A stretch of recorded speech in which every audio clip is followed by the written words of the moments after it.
We're glad you're here. I'm Reverend Jeff Johnson, pastor of this church, First Congregational Church here in Milton. And hello. Thank you.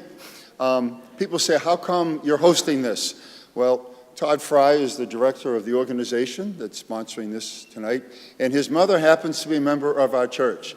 And if you know mothers and sons, that you don't have to know anymore. That's it. And I made a phone call, and we talked. Todd and I met, and he found out that we could accommodate your needs tonight. And people have said, several people have said, thank you so much. It's so generous of you. But I really have to say, the more I learn about this ministry and what you're doing, the honor is ours. When I brought this up before our mission board, they were unanimous, and they just said, please make them feel as welcome as possible. This is what we should be doing all the time. This is what church is all about. And so sometimes in church we do things, we try to help people, and sometimes people say, yeah, that's a lot of feel-good stuff. And I think tonight you're going to feel good sometimes. But with Rwanda, you can't get close to the situation without also feeling bad, because it still just strikes, it's almost incredible how such cruelty could get unleashed. And we're all part of the same human clan, and we're just horrified when we see impulses like this come out. So we need nights like this when we celebrate, but also the people of Rwanda, their courage, the way they're coming back, and how grateful they are for help from people like ours. I'm reminded of, I just read this, a young 10-year-old during the genocide, and she was about to be killed, and she said to the man who was going to kill her, if you knew me, you would not kill me. And I think that's a profound human statement, also theological statement, how little we know each other. And events like this help us to cross bridges and to get to know each other soul to soul, because that's really all that matters. So please, celebrate tonight. There's a lot of work to do, there's a lot of wounds to heal, but there's a lot of spirit in this room, and there's a lot of great people. And I heard some of them rehearse, and I almost didn't go home for supper, and that's rare for me. So, peace.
Good evening, everyone. My name is Egidia, and this is my brother Egid. We are from Rwanda, and my family actually helped create Rwanda Healing Youth Center. Both of us are genocide survivors, and we are here to spend some time with you, and we want to thank you for being here and being part of this. I don't have a lot of time right now, but I just wanted to share with you a few words. This is an evening that where we talk about hope and healing and moving forward. So what I want to say, never, ever, ever lose hope. 20 years ago, me and my brother and my family, they're sitting in the back. We were going through the genocide. It was a very tough moment. We did not know whether we would leave the next day or the next hour. But I have to tell you that we are here. We are doing just fine. But we made a decision that life has to go on. And I want to tell everybody here, you may not have gone through the genocide like some of us did, but I'm sure every day you go through life, and sometimes things might be a little tough. But do not ever, ever give up, because hope is the fuel of life itself. Thank you, and have a wonderful night. Let's have some fun.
យគ្រប់អង្គគាសូមបានផលមកណាកូនអើយសំសោពីសពតិនណាទីងវាអើយអត់ណាគ្លៀតណាអើយ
Hello, hello. Three dancing goddesses is a tough act to follow. We're going to do our best. It's an honor to be part of this wonderful event. I've known Mr. Todd Fry since I was 13 years old, so about 4 or 5 years. And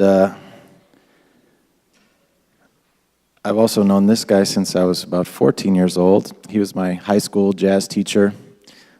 He's one of the finest jazz educators in the world and one of the finest bass players anywhere. And I basically owe my jazz career to him, so it's a special honor to play some music together. This is the great Mr. Bob Sinecrope. Bob Sinecrope on bass.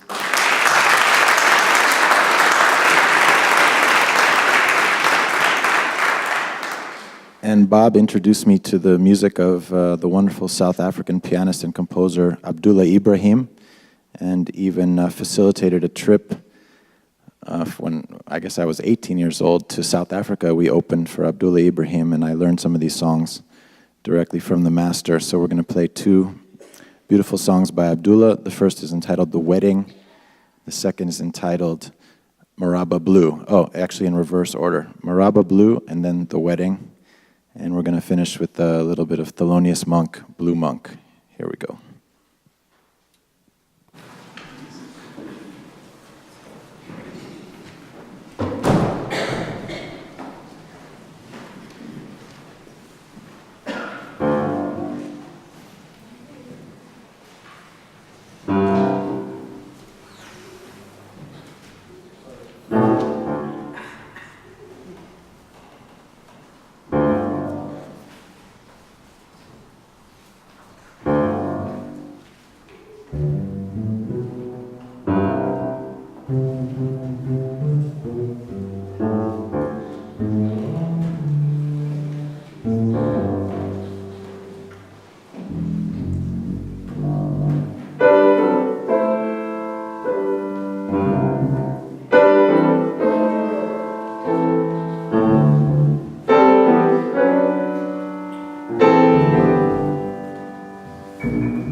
Todd asked me to just spend 15 seconds trying to draw a connection between the music we just played and this evening. I don't know if it was apparent or not, but I'm sure that all of you know that South Africa suffered its own many decade-long tragedy, human tragedy, known as apartheid, and the composer of those initial two songs was himself an anti-apartheid freedom fighter as well as a musician, and he was a hero to many young South Africans and to us as well. And so that connection is the more obvious one. But of course, jazz is African American art at its highest, greatest level, and it's our great contribution to the world as Americans. And anyone who studies it, learns quickly about the connection between the great wrongs that were perpetrated on and suffered by African Americans and the great rights that were produced in response. And jazz is one of those, coming from the blues. And great geniuses of this music, such as Thelonious Monk, Charlie Parker, John Coltrane, Miles Davis, continue to inspire all of us, and not just in their artistry, but in the way that they demonstrated their humanity. And jazz is freedom music. So there we have our connection in a few words. Let me let Bob talk. Just wanted to add, when you said never give up hope, last Sunday was the 20th anniversary of South Africa's free elections. So.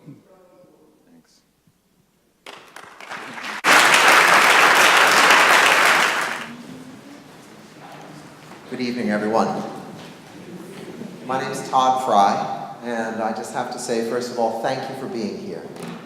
The Friends of the Rwanda Youth Healing Center are really pleased to have been blessed by so many other friends tonight, performers of great gifts and great skill and great heart, and all of you to come tonight to our first Dayspring concert to try to reach through the prism, I suppose, of Rwanda 20 years ago to touch so many other parts of the world. But first to Rwanda. So yesterday was May 1st, as everybody knows, and it was also somebody's birthday. One of the great young men who belongs to the Rwanda Youth Healing Center, named Camarade Dusabamana. And Camarade is a great young man. He's, as I said, 23, just turned 23 yesterday. He is a student in university. He's studying economics, which he finds fascinating. He's intrigued by world cultures. When I was talking with him last I was in Rwanda, he went on at length about how he was learning more and more about how different European cultures were from American cultures. And why was that? What is it about America? And Aaron's comments may allude to some of that. He's a great young man, wry sense of humor, keen observer of human behavior. I could tell you Camarade stories for an hour. So, yesterday, 20 years ago, he turned 3. 20 years ago, yesterday, Camarade turned 3. And was turning 3 in the midst of one of the world's great genocides. It's a funny phrase, huh? Great genocides. 3 months, 1 million people dead. 3 months. And the world where we say never again so often watched it happen. So on his birthday, 20 years ago, Camarade not only turned 3, but his father was murdered also. An act that Camarade witnessed and remembers. What does one say? Where are the words? Perhaps it is only the Kwibuka flame, or seeing Egidia and Egide, or seeing these young Cambodian Americans reaching back into their ancestral history for the blessing dance. And as you see in the program, the blessing dance is a blessing for you, the audience. Or perhaps it's Aaron's comments about America and the very good and the very bad and the miracle of African American life in this country. Where does one find the words? Well, I can tell you that Camarade is eagerly awaiting word of this evening. I've gotten a lot of emails from him in the last few days. He's become one of our Facebook page managers at the Rwanda Youth Healing Center, and he wants pictures. So thankfully, Kiana arrived with her camera, and we will have pictures because he's eager to tell everybody all about it. He said, tell everyone there that there is at least one young person in Rwanda who is with them psychologically tonight. So, Camarade is with us. Thank you for being with him.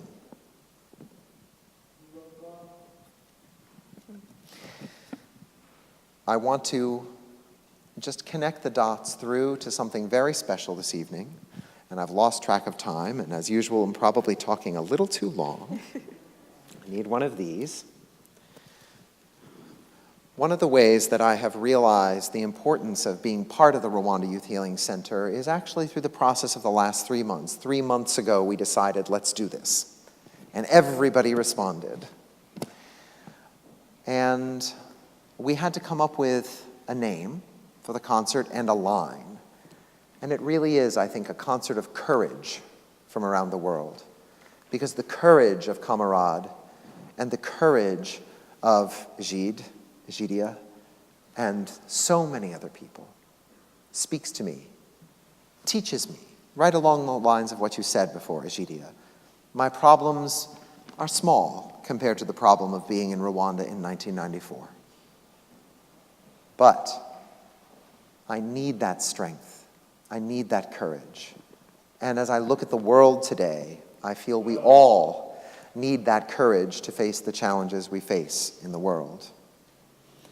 And this was brought home to me beautifully recently by a local poet. And I had the privilege of meeting her about a month ago. And she shared her poems with me, and I realized that she was speaking about tonight. And thankfully, she gave us permission to share one of her poems with you. and it is on the back of your program. A new song.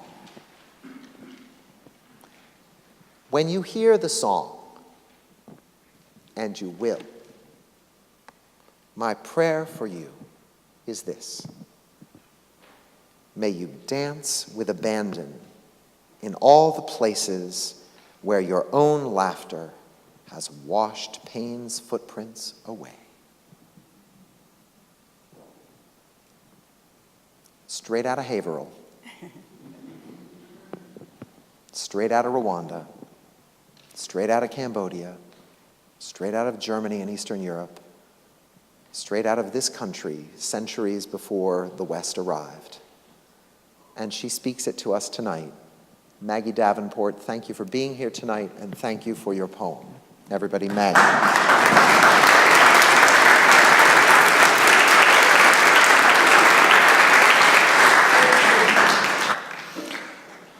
So it's a great group that we get to work with in the Friends of the Rwanda Youth Healing Center, and I will turn it over to my colleague, Jalous Vincent.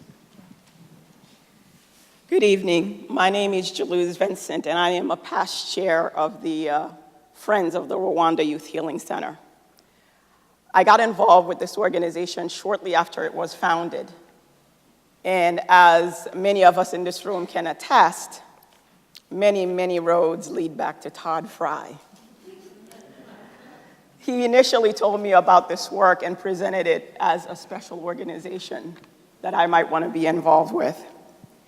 And I rejoined the group this past year to find renewed purpose, energy, and successes along some of the lines that Todd talked about with Kamerad, with great examples of young people who have spent now a chunk of time at the center, who are being productive, they're even thriving. And what's really important to me is that they're giving back to the center. My motivation for supporting this organization has something to do about the strength of the people involved. We often see international work presented in such a way that makes people and the situation around them seem hopeless. Right now, images of these late-night commercials come in my head that by the time you're done, you're sitting there thinking, what could I possibly do that would actually make a dent in helping these people, in helping their situation? I'm proud to say this organization inspires from a different place. And it's not to say that there aren't significant needs, because there are, if we only consider the history and the context that led to the need for the organization in the first place. But the work was born out of the vision of survivors of the Rwandan genocide, the staff at the center, and the young people who come to the center who wanted to do something to help themselves and each other. There's a short video we're going to show you here tonight, and I know you will understand what I mean when I say we are all here tonight because of all of their hard work, boundless energy, and their resolve. The other important factor in our success to me is the great group of people we call the Friends of the Center. Longtime and former group members who continue to support the center, like John Bell and Christine Stewart, who are here tonight. Johnny Charles, sorry, in the back here. But also the new cadre of colleagues that I came to meet when I rejoined the center. People like Kiana, who's our immediate past chair. Leslie, Jeff, Kate, Alex, Samir, and Von Erich, who's actually one of the performers who will be on the stage tonight. Together, how shall I say this? We are a broke group of friends, put it crudely.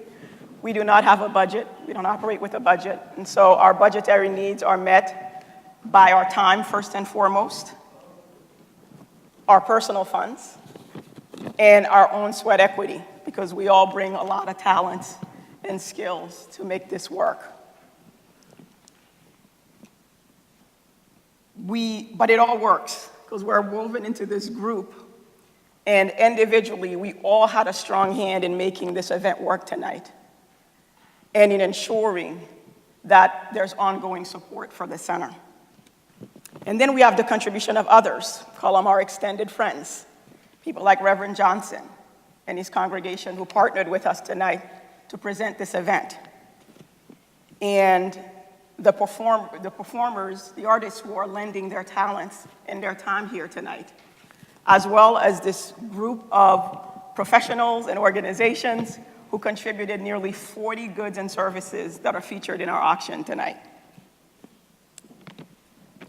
So rest assured, anything you do around this event will be felt by the people in Rwanda, the young people who come to the center and the staff. Whether it's buying a ticket, picking up something at the auction, or even an outright donation, 100% of it goes to the center to fund the programs.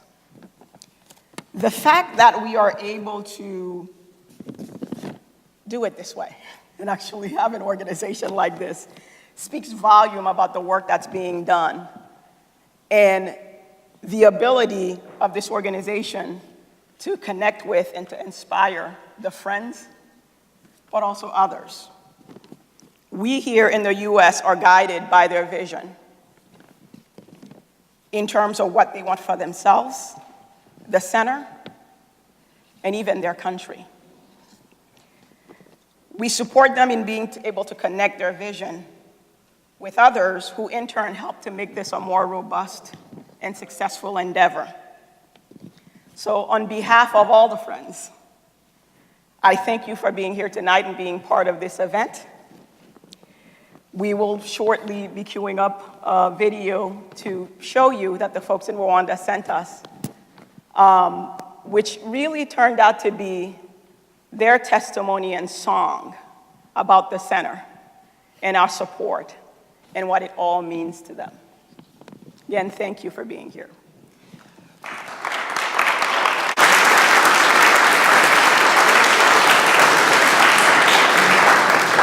When we decided to do this, we sent word over to the center and said, we're going to do this event. They sing a lot at the center, and they sing in Kinyarwanda, they sing a lot of, which is the mother tongue of Rwanda, they sing a lot of gospel, they sing in harmony, and it's just marvelous. And so we said, maybe you could record a song and send it over, it's a concert. And they said, oh, sure. And this is what they sent.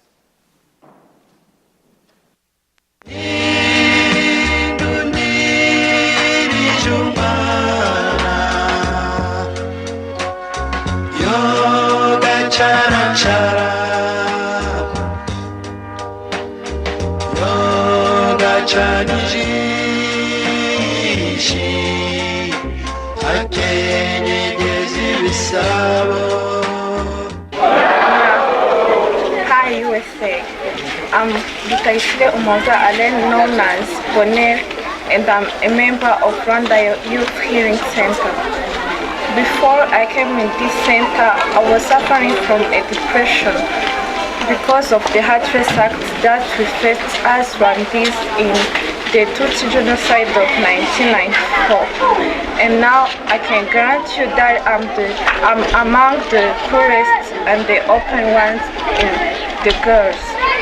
We thank you. We do thank you for all your assistance, both moral and mental, and we really appreciate your widened heart. And this is said from the bottom of our hearts. Thank you. I'm called Ruzigana Beni Samuel. I'm a member of Rwanda Youth Healing Center. I came to Rwanda Youth Healing Center when it started, and while I see myself, I cannot believe it's me, because I really changed. When I came, I was not believing that anyone can help someone for the love. I didn't believe that there is a person who can care for the humanity. Because of the traumatism I got, I was thinking that every person or the species of humanity, it was one of the bad things that God ever created. But now I believe through the forums I got, through the programs you already organized for us, through all counselors, you really give us to help us to walk through the way of life. Now I believe that I can have a good future.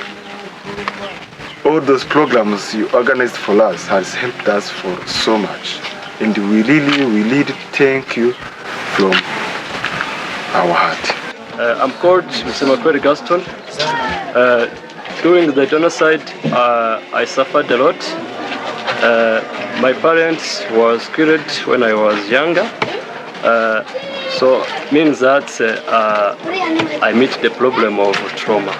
So before to enter in this healing center, I was being afraid of meeting people.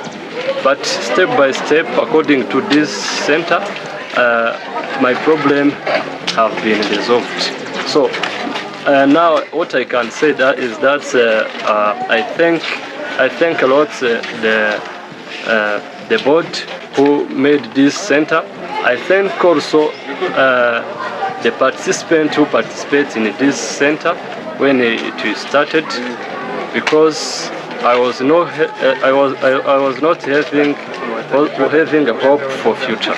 So now what I can suggest is that I would like to request again to keep help us, because even if our problem have been resolved, but we're still having our younger boys and sisters who need those help we need. So thank you very much.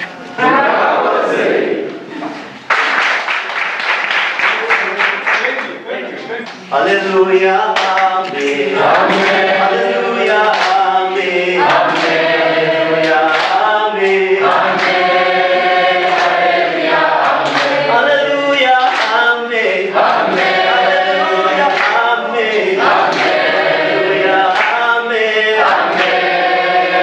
Hallelujah, amen. We love you, Jesus. We give you glory. Hallelujah, amen.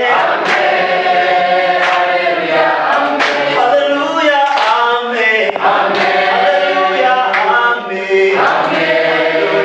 amen.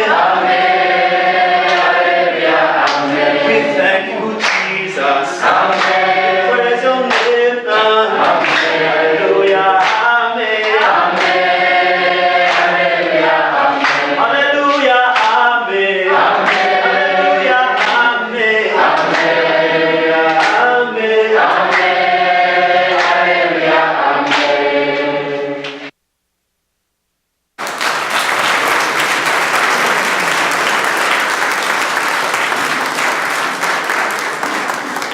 So as you know, probably the mantra of the Youth Healing Center is healing, leadership, livelihoods. And Jean-Baptiste, who made that, is set on a video business. So the business incubation plans are just coming into focus at the center. But yeah, another round of applause for them for pulling that off, huh? Yeah.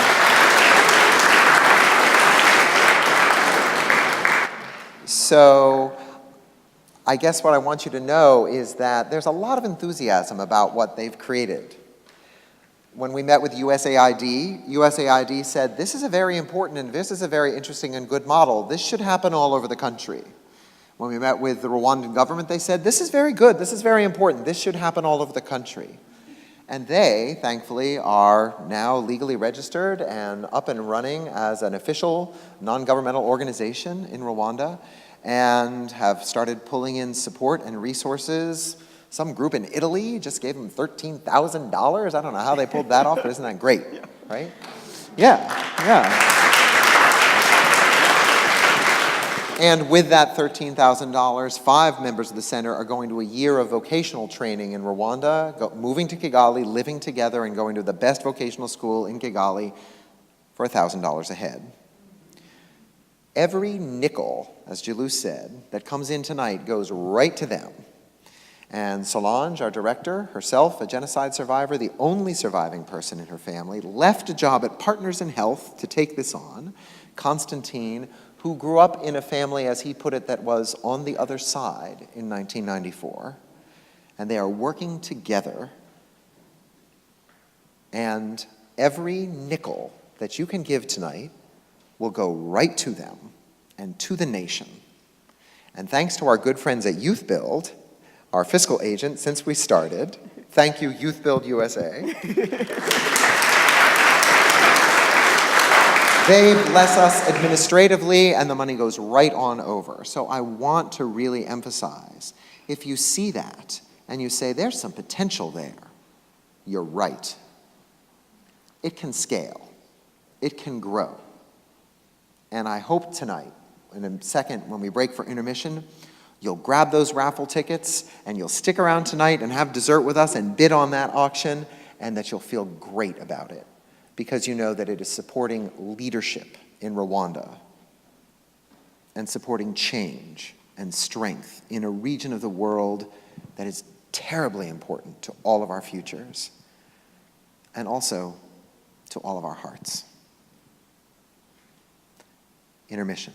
10 minutes. Buy those raffle tickets.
Thank you, everyone. We are Ezekiel's Wheels Cluster Band. We are tremendously honored to be here. This is a very inspiring night, and we're very proud to be a part of it. What we're playing is klezmer music. It's the traditional wedding music of the Eastern European Jews. It's music that has been through many, many years of persecution and survived genocide, and we're very proud to have it here to share with you today.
Good evening, guys. That's a tough act to follow. You guys are awesome. You guys are so cool. My name is Ricky Orng. My name is Princess Chan. That's my real name.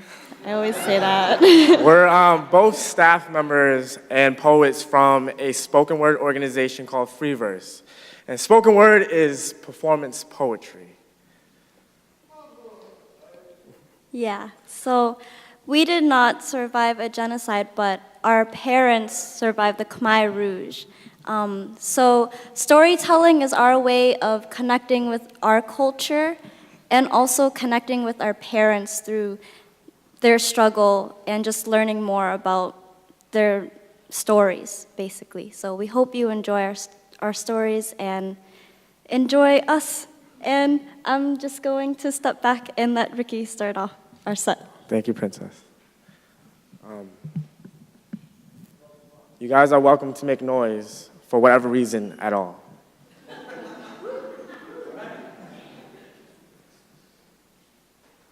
To the guy who asked me if anyone in my family died in the genocide while we're at the salad table, I answer you yes. I was on my way back to my seats. You caught me by the stairs with both my hands full and an empty mouth. I shot the word at you, hoping this conversation would end sooner, but it wasn't enough. We're all watching a documentary on immigration, and the war and the genocide were the boats that brought us here. I answer you yes. My grandparents. It tasted like copper and empty mouths. My tongue is dead. I didn't want to blame you. I want to blame the situation. Plus, I guess those who are dead are people I never knew. My hands. I can't defend myself. I was trying to read your name tag. I wanted to know who was my executor, but I couldn't find one on the cloth of your body. There's no sound to you except your mouth. I wanted the syllables of your name to be the bolt for my tongue, but you are nameless, without soul, a ghost living here. You are dead to me. My grandpa died in a genocide. He should be living here. He has a soul. He is not a ghost. His words never haunt me. There are bullets in your mouth. It tastes like copper and empty questions. They killed my people in the genocide. There are people in the genocide who are the only ones in their family that survived. I don't blame you. I blame your ignorance. You're poking a finger to see if people are still alive or if they died inside themselves. My grandma, never hear her speak about her parents. Our family tree grew here in America. Its fruits are assimilated. There are Cambodians just like me, born every day with the culture inside of them, dead. So, sir, thank you, but please don't say we are lucky. When you ask me, I assume you already knew when no one from my family showed up to the event. Princess?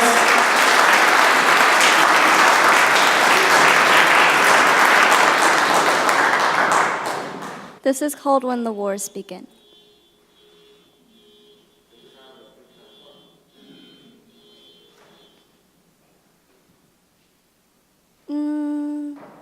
There is war in my blood. Between my heart and my genes, whenever I try to picture what my culture should really look like, it has made me vain. But I've convinced myself that it's acceptable to stare at my reflection as often as I can, just in case I suddenly figure out how my roots became so tangled. Spending birthday wishes on answers to how a young woman should behave, wearing so much ethnic makeup before I was even allowed to wear lipstick. But this is where my lips stick together, always nodding yes or no to my elders without even knowing what they were asking me, and it kills me, see. When new lovers started asking, what is your ethnic origin? Like I was doomed to walk this earth in circles, lost, because I can only state countries which seem as distance can be, while my tongue remains light years away from such foreign languages. And some days I think to myself, what kinds of kissing trees did my parents and my parents' parents rendezvous under? What kinds of wars did they have to fight just for the sake of love, and How many cases of Romeo and Juliet are in my blood? I've been having nightmares lately. Beginning to see little martial artists playing Chinese checkers on busy market sidewalks, and they're walking. Does anyone hear how loud their heartbeats are? Vietnam! They're heading for Vietnam, and my grandmother's army is over there, wearing pretty owly eyes and smiles that just kill you, and they're walking. Left. Left. Left, right over there, they're chanting in some sort of broken tongue English, and remember, no matter where you go, there you are, and they tell me to repeat them, but I stutter and remember, no matter where you go, there you are. It's like learning these lovers' languages for the very first time. Does anyone hear how quiet my heartbeat is?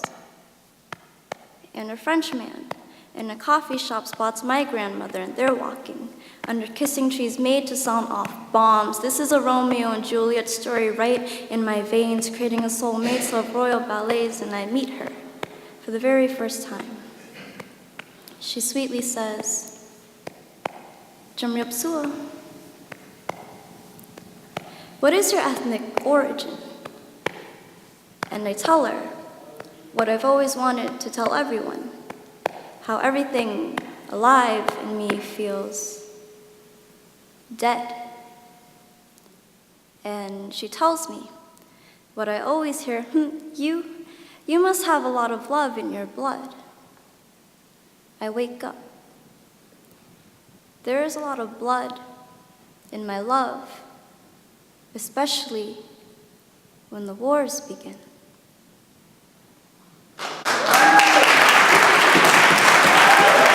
I want to bring up Ricky again. We're so thankful and honored to be here. I hope you like this. Okay, Ricky, you can. Thank you. Okay. I keep it. All right, we guys have one more poem for you guys, and thank you for having us, and enjoy the rest of the event, and hopefully you guys get a lot of stuff from that silent auction. One more piece. A monkey coin rub. It heals everything. That's what my mother told me. She is Van Gogh, painting my spine on my back inside out.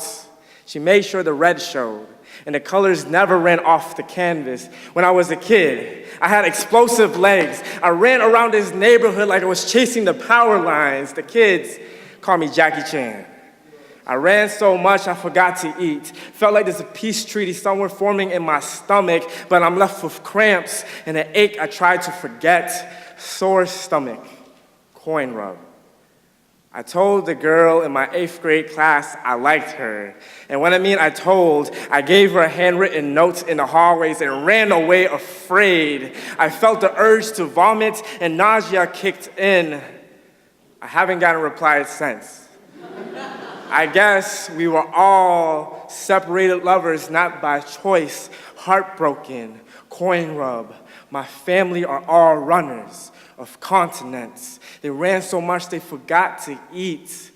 There's a rumbling in my mother's homeland. Felt their feet tracing borders and steps of survivors. They left everything. Family, homesick and torn, coin rub. Lovers, families, and grandparents separated not by choice, coin rub. I woke up today speaking my language with broken teeth, coin rub, coin rub, coin rub. We open our backs to metal, sweat, tears, just because it's in our blood. We dig to see if it's still in our skin.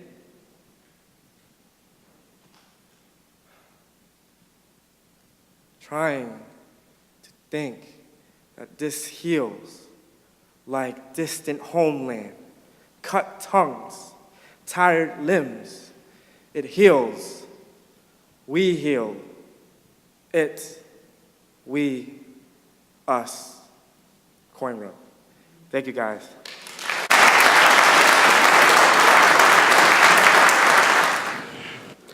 Hello, how's everybody doing? That's good. The piece that I'm going to play today is called 500 Nations. The song represents the 500 nations of Native Americans that once lived here in North America prior to its settlement. The song also represents the spirit of the Native Americans and how strong they were. The song represents their courage and how it continues to live in the Native Americans that still reside here. And the song, to me, gives me strength. It opens my awareness, and it shows me how strong people can be when they move together. So here's the song.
Thank you. Good evening. My name is Chelsea Bailey, and I have known Todd Fry for 13 years. Wow. 13. It's been that long. Yeah. And I love him. He's a good friend. And I'm going to be doing 2 selections tonight that are a part of musical history, but also Southern Black history. I'm a Southerner. I grew up in Louisiana, a former slave state. Mr. Goldberg talked about the gifts of jazz and how Black Americans gave us jazz. But at the core of many Black Americans is gospel. It kept us surviving during the Jim Crow days. It kept us surviving during segregation and integration and all the problems that came with it. It is not a mystery that Dr. King was a minister. Thank you.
Lord, take my hand, lead me on, and let me stand. I am tired, I am weak, I am worn. Through the storm, through the night, lead me on to the light. So take my hand, precious Lord, and lead me on. When my way grows drear, precious Lord, linger near. When my life is almost gone, hear my cry, hear my call, hold my hand, lest I fall. So take my hand, precious Lord, just lead me on.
Wow.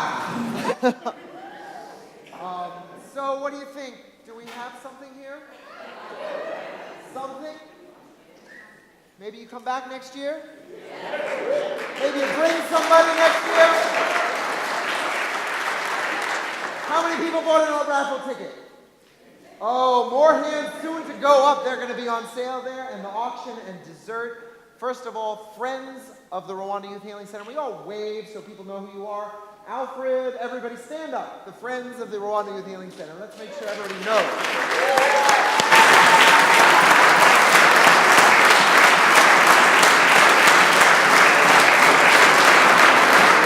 Johnny, you're a friend too, don't sit down. So, if you want to get involved in some way, talk to any of us. Make sure you check out Coexist. If you haven't read about the program yet, do. Meet Mishi at her wonderful work. Ezekiel's Wheels is exhibiting, Freeverse is exhibiting. There's a wonderful spread back there. And you got 45 minutes until we close the auction and pull those raffle tickets. So, thank you. Let's go.